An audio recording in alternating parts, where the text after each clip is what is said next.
Let us learn the chapter Manufacturing Industries. Now, what is the meaning of the word just industry? Industry means one particular business activity.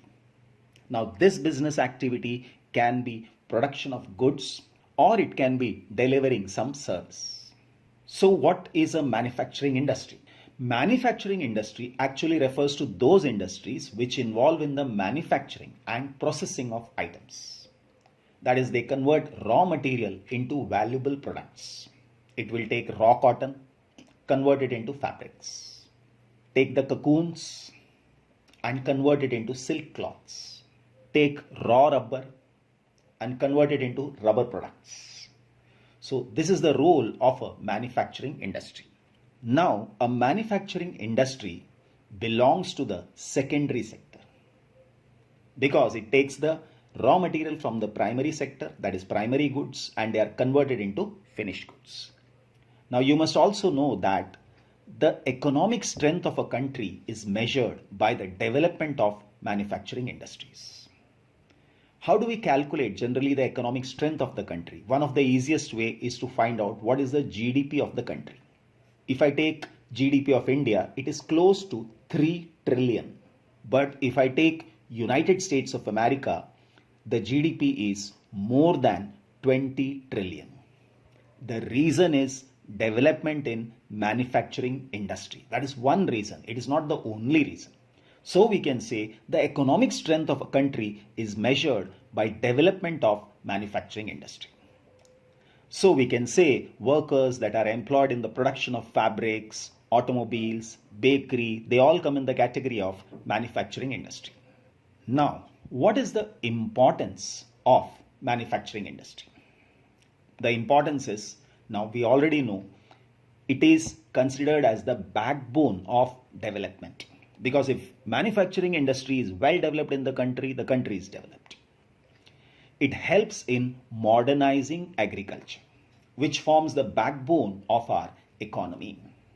So how does it modernize agriculture?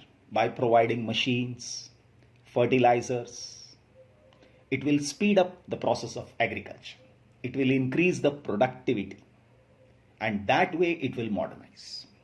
It can reduce the dependency of people on agricultural income by providing them jobs in secondary and tertiary sector.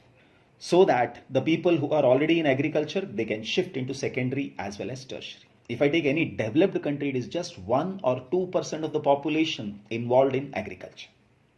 But in our country, it is more than 50% is involved in agriculture. So we can say that industrial development is a precondition, that is prior condition for eradication, that is removal of unemployment and poverty from our country. It also brings down regional disparities because if there are two different places within our country, one is well developed, say Mumbai city or Delhi city, and there is one neighboring rural area where there is no development and the people are poor. How can I remove the regional disparity, that is regional difference?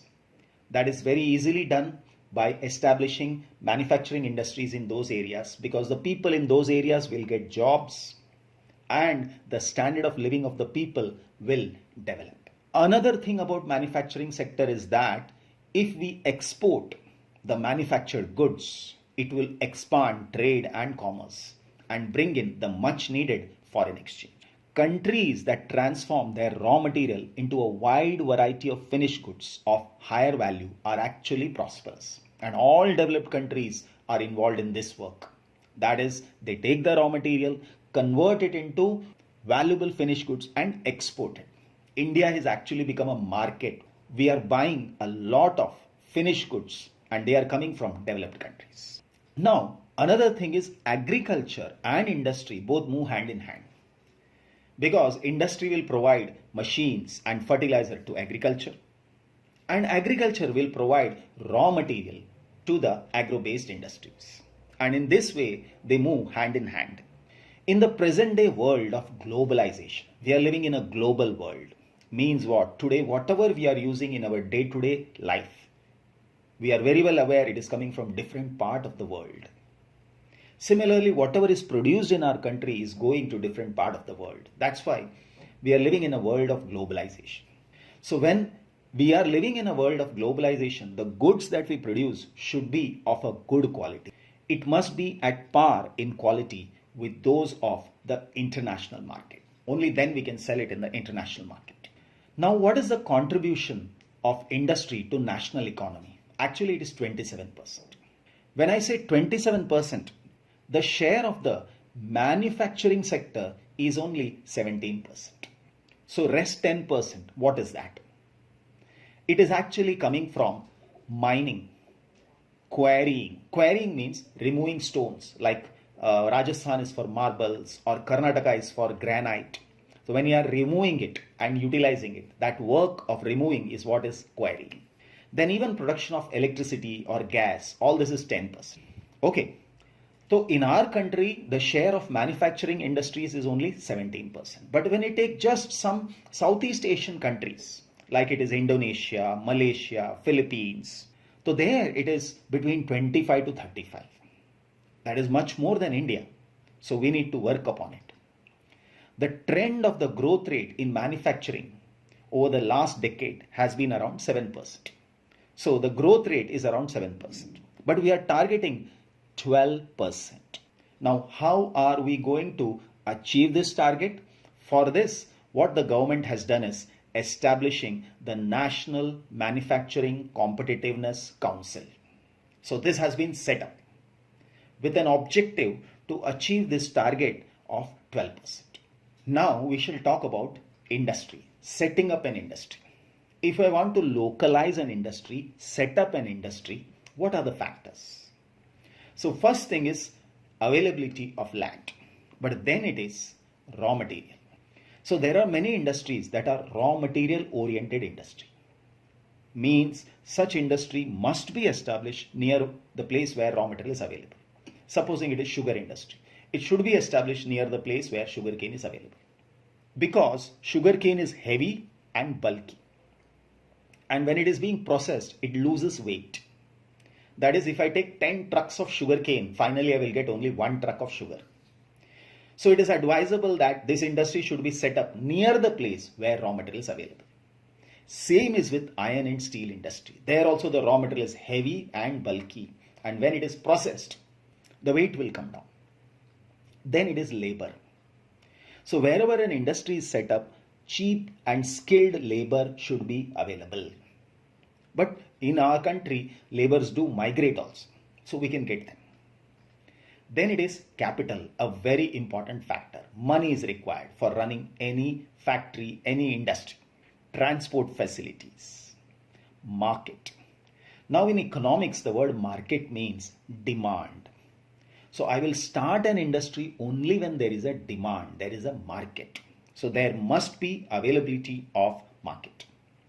Then it is government policies. I have to see I'm starting an industry, that's fine, okay. But is it so that the government is in favor of it? If the government is not in favor, the taxes will be high, there will be many restrictions, it will be difficult to run the business. But if the government is favoring it, just say government favors textile industries in India. The reason is it provides employment to a lot of people. And if someone is starting a textile industry, means he is solving the problem of unemployment in the country, government is in favor of it. Like that. So I should check out the government policies. So when all these things are available, based on that, I will set up an industry at a particular place. Some industries should be set up near the cities, actually. Electronic industries are always set up near the cities. Automobile industries are again set up near the cities because cities are well connected by roadways, railways, waterways. They are close to the market because market means I said demand and city has a big market. Now, industrialization and urbanization, they go hand in hand. When I say industrialization, what do I understand? Industrialization is development of industries in a country or region on a wide scale. And urbanization is the increase in the proportion of people living in the town or cities. Now, let us understand industrialization and urbanization go hand in hand. How come? Cities provide market and services. such as banking, insurance, transport, labor, consultancy, financial advisors, all these things. Many industries tend to come together to make use of the advantages offered by the urban centers. And this is known as agglomeration economies. So when a set of industries come together close, they are referred to as agglomeration. So gradually a large industrial agglomeration takes place. So a lot of industries come together. The reason is they will all get those facilities together. They can make use of the facilities that are available in a particular area. In this way, a city develops and industries also develop in that area. That is why we can say industrialization and urbanization go hand in hand. Now, let us understand classification of industries. Industries can be classified in different ways. First one is on the basis of sources of raw material. Based on the source of raw material, it can be agro-based industry or mineral-based industry. So talking about agro-based industry first, agro-based industry means raw material is coming from agriculture to the industry. Example is one, cotton industry. So when I take industries, among the industries in our country, cotton textile industry is number one. Then it is woolen industry, jute industry, silk industry, rubber, sugar, tea, coffee, and edible oil. So when I take all these industries, they are all agro-based industries because the raw material has to come from agriculture. Similarly, when I say mineral-based industry, in a mineral-based industry, the raw materials are minerals. So it can be iron and steel industry. When I say iron and steel, for manufacturing steel, we require iron ore, manganese ore, coal, and limestone. These are the four main raw material needed, and that is minerals. Similarly, when I say cement industry requires limestone, gypsum, silica, and coal. These are the four main raw material, and again all these are minerals. So both are mineral based industry. Then it is aluminium smelting, machine tools. So in all these areas we are dealing with metals, means minerals. Then it is petrochemical industries. So petrochemical industries use crude oil as raw material, and a variety of products are developed. First of all, they are involved in refining of petrol, diesel, kerosene, paraffin, wax, tar, many products. Apart from that, they also are involved in making plastics, synthetic fibers, like polyester ke kapde aate hain, they come from petrochemical industry. Then it is according to the main role played by them. According to the main role they play, it is basic or key industry. When I say basic or key industry, basic industry means it is a base for other industries. That means whatever they manufacture, that becomes a raw material for other industries. So here we can say iron and steel industry. Iron and steel industry is a classic example because all machineries are made from iron and steel industry. So if any other industry, if it has to run, it has to depend on iron and steel. Copper smelting, aluminium smelting. Next is cement. Now cement is again a basic industry because it is used by all the construction companies. It is a raw material for the construction companies. Then it is fabrics, because when cloths are manufactured, they are used by the tailors for stitching cloths out of it.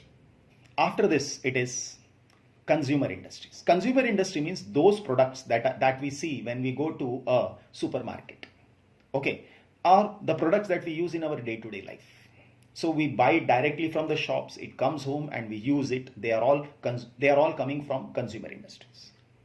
So industries that produce goods for direct use by consumers. This can be sugar, toothpaste, paper, sewing machines, and fans. So these are a few examples of consumer industries. On the basis of capital investment. Capital investment, it can be a large scale industry and a small scale industry. Now what is a small scale industry? Small scale industry is an industry where the investment is not more than 1 crore. Now this amount actually keeps changing. But right now, whatever is there in the books is 1 crore. On the basis of ownership. Now, on the basis of ownership, we have public sector, private, cooperative. These are all on the basis of ownership. So when I talk about public sector, they are owned and managed by the government agencies like BHEL and SAIL. So one is Bharat Heavy Electricals Limited. Another one is the Steel Authority of India. Private sector. Private sectors are owned and operated by individuals or a group of individuals like Tisco, Bajaj, Auto, Dabur Industries. These are a few examples. Next one is joint sector industry. Now a joint sector industry is run by the state and individuals. That is by the government and the individuals or a group of individuals. Say for example, one such example is Oil India Limited is jointly owned by the public and the private sector. These are a few more examples of joint sector. Next one is based on the bulk and weight.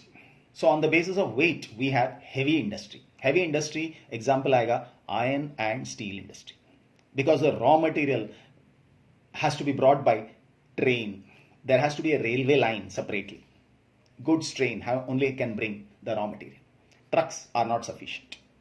Then there are light industries. Light industries are that which uses light raw materials and produce light goods such as electrical goods, electronic goods.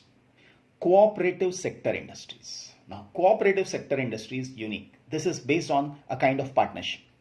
So this is owned and operated by producers or suppliers of raw material, workers or both.